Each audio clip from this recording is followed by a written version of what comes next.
Drive around and it doesn't take long to see trees on the ground or broken branches dangling in power lines. For years, Lexington and other cities pushed to get rid of some of those trees. New at 5:30, Garrett Weimer and how Bradford pear trees continue to cause problems. Well, they were once touted as the perfect tree. Now the white flowering Bradford pear trees are considered a nuisance, and that was well before hurricane-force winds swept through on Friday.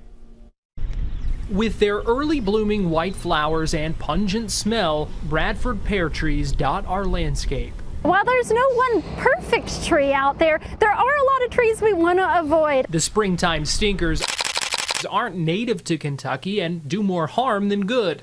Yes, they have pretty flowers right now when they're blooming in the spring, but they're not long-lived trees. They fall apart fast. Over the last century, Lexington, like many American cities, embraced the trees from Asia.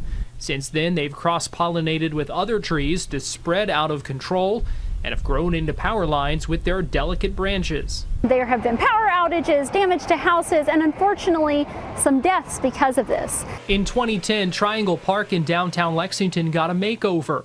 All of its Bradford pear trees were chopped down and replaced with willow oaks. Lexington and other cities now ban the trees and want the remaining ones replaced. Not only are they growing really densely, so nothing else is going to be underneath them, they have big thorns. They are no fun to walk around in. They're not going to be long-lived, valuable species for any measure in these natural areas. The UK College of Agriculture is partnering with local groups to entice homeowners to replace those trees. The Bradford Pear Bounty Program exchanges a Bradford pear tree for a free young native replacement tree. Now, the next one coming up March 25th at the Franklin County Extension Office on Lakeview Court in Frankfort.